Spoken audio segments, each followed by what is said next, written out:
Pourquoi le navire ne coule-t-il pas alors qu'il est en métal? La capacité d'un navire en métal à flotter semble défier la logique. Comment quelque chose d'aussi massif peut-il rester à la surface de l'eau? Cette vidéo explore les principes scientifiques derrière la flottabilité des navires en métal, révélant les secrets qui permettent à ces géants des mers de naviguer en toute sécurité malgré leur poids considérable. Je vous ramène dans votre cuisine ou bien dans votre salle de bain pour une petite expérience illustrative de la flottabilité afin de bien comprendre le sujet. Pour cela, une baignoire ou un grand récipient rempli d'eau sont nécessaires ainsi qu'un objet en métal, comme une cuillère, un bol ou un petit objet en métal. Deuxième étape. Remplissez la baignoire ou le récipient d'eau. Placez doucement l'objet en métal dans l'eau et observez ce qui se passe. Notez si l'objet flotte ou coule. Selon le principe d'Archimède, un objet flotte dans l'eau s'il déplace un volume d'eau égal à son propre poids. Si l'objet est suffisamment léger ou que la forme de l'objet lui permet de déplacer suffisamment d'eau, il flottera. En revanche, s'il est trop lourd ou que sa forme ne permet pas de déplacer assez d'eau, il coulera. Vous pouvez également essayer différentes formes d'objets en métal pour comprendre comment la forme et la densité de l'objet influencent sa flottabilité.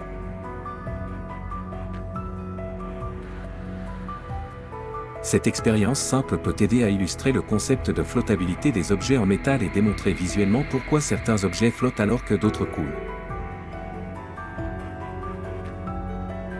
Laissez-moi vous dire que ce que vous avez fait maintenant en s'amusant dans l'eau n'est qu'une preuve scientifique qui s'applique au navire, et bien sûr, vous ne l'oublierez pas après avoir fait cette expérience. Tout ce qui vous est demandé maintenant, c'est de vous abonner et d'activer la cloche pour que cette vidéo arrive à toute personne curieuse d'apprendre des nouvelles choses.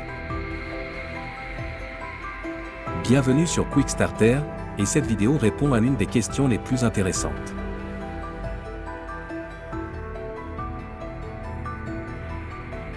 Nous y répondrons à la question, pourquoi les navires ne coulent-ils pas même s'ils sont en métal?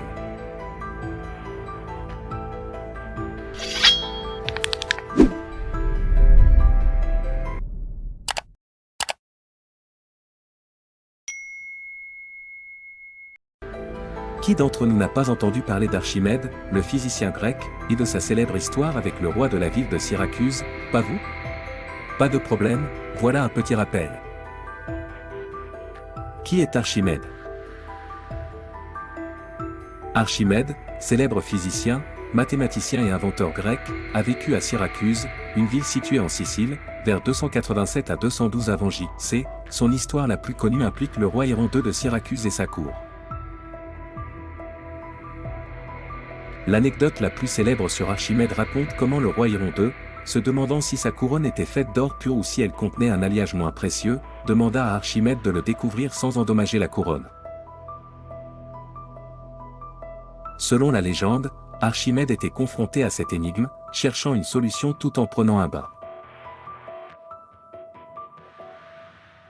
Lorsqu'il remarqua que le niveau de l'eau augmentait au moment où il entrait dans la baignoire, il comprit un principe fondamental, un objet immergé dans l'eau déplace un volume d'eau égal au volume de l'objet. L'histoire raconte qu'il fut tellement enthousiasmé par cette découverte qu'il se mit à crier « Eureka », qui signifie « j'ai trouvé » en grec, et courut nu dans les rues de Syracuse. Il aurait alors utilisé ce principe pour résoudre le problème de la couronne. En plongeant la couronne dans l'eau, il a mesuré le déplacement de l'eau et a pu déterminer si la couronne était en or pur ou si d'autres métaux moins précieux y étaient mélangés, prouvant ainsi que le roi s'était fait tromper. Cette histoire met en lumière l'ingéniosité et le génie créatif d'Archimède, ainsi que sa contribution à la science de la physique.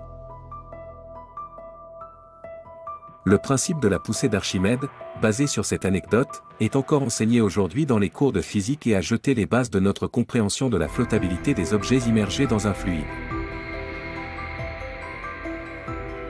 Que allons-nous bénéficier de cette histoire? En somme, cette histoire légendaire illustre les fondements de la méthode scientifique, mettant en avant l'importance de l'observation, de la curiosité et de l'ingéniosité dans la découverte et la compréhension des lois de la nature. Elle a laissé un héritage durable dans le monde de la science, de la technologie et de l'éducation. Plus tard, une question s'est répandue dans les cercles scientifiques qui dit « Pourquoi un énorme navire flotte-t-il et un clou coule-t-il » La réponse à ce sujet est extrêmement simple. Archimède a dit qu'un corps immergé déplace une certaine quantité d'eau. L'idée demeure que la condition pour la flottabilité de tout corps à la surface de l'eau est que la quantité d'eau déplacée soit supérieure au poids du corps lui-même. Si cette condition est remplie, alors le corps flottera sur l'eau sans aucun obstacle. On va donc trouver 3 cas spécifiques à la loi de la flottabilité. Le premier cas est que la quantité d'eau déplacée est plus grande du poids du corps, et c'est la condition pour la flottabilité. Le deuxième cas est que la quantité d'eau déplacée est inférieure au poids du corps. Dans ce cas, le corps va couler et ne pourra pas se déposer à la surface de l'eau. Le troisième cas est exactement comme je m'attendais à ce que ce soit le cas, en toute honnêteté, puisqu'il ne reste rien d'autre en premier lieu. C'est-à-dire que la quantité d'eau déplacée est exactement égale au poids du corps. Dans ce cas, le corps ne flottera pas non plus à la surface de l'eau et ne va pas couler au fond. Si on amène un corps de 100 kg et qu'on le met dans l'eau, alors si ce corps déplace 110 kg d'eau, il restera flottant à la surface. Si la quantité déplacée est de 90 kg d'eau, il coulera simplement, et si 100 kg sont déplacés, il restera suspendu dans l'eau. Jusqu'à présent, nous ne nous sommes pas dit exactement quelle en est la raison. Maintenant, après ces informations, qu'en pensez-vous? Nous allons essayer ce jeu dans lequel nous obtiendrons un morceau de fer pesant 100 kg. Maintenant, si nous changeons la forme du morceau de fer et changeons ses dimensions, et qu'au lieu de rester en alliage solide, nous le transformerons en un grand cube de fer creux de l'intérieur semblable à une boîte cadeau.